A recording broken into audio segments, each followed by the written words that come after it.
Modern building रे inside रे आपनकर काठ डोर अपेक्षा फ्लश डोर बहुत प्रचलन चली फ्लश डोर किसी लोग प्लाई डोर कही था यही फ्लश डोर आपन काठ डोर अपेक्षा कौन कौन एडवांटेजेस बा कौन उपकारिता अच्छी ताहा मुझे कहि यही फ्लश डोर लगेगा आपन केतना खर्च हुए आज वीडियो रे डिटेल डिस्कशन करी जदि आपन घर प्लानिंग डिजाइन कंस्ट्रक्शन एवं इंटीरियर करिवार अछि तेबे आपन साइड डिजाइन कंस्ट्रक्शन जोगाजोग करि परिबे।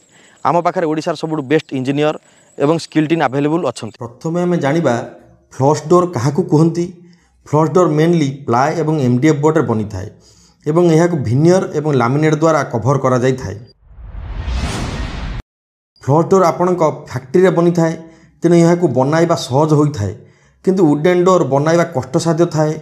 यह हाईली स्किल्ड कार्पेंटर द्वारा बनाइबा पड़ी थाए। फ्लश डोर मेसीन मेड होइथिबारु यह बनाइबा कम टाइम लगी थाए किंतु वुडेन डोर मैनमेड होइथिबारु यह बनाइबा बेसी टाइम लगी थाए। फ्लश डोर टर्माइट बा उई रेजिस्टेंट थाए। एथिरे टर्माइट बा उई बा बोरो लागिबार चांस न थाए किंतु वुडेन डोर टर्माइट लागिबार बहुत चांस थाए।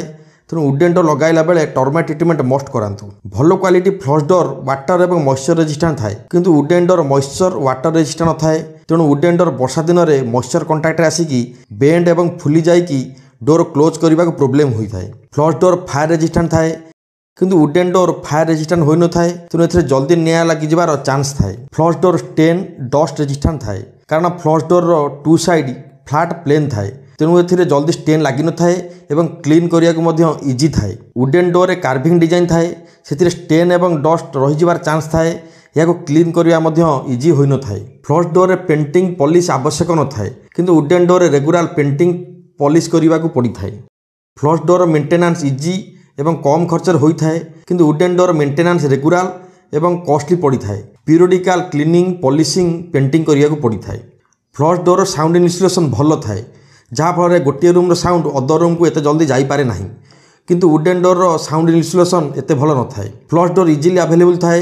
किसी फ्लश डोर रेडीमेड मिली थाए डायरेक्ट आनिकी आपण इंस्टॉल करें जहाँफल जल्दी कम खर्चर इंस्टॉल हो जाए किंतु वुडेन डोर बनवाई को पड़ी थाए एवं यार इंस्टॉलेशन स्किल्ड कार्पेंटर दरकार थाए जहाँपर इंस्टॉलेशन टाइम टेकन सह खर्च बेसी करने को पड़ी थाए।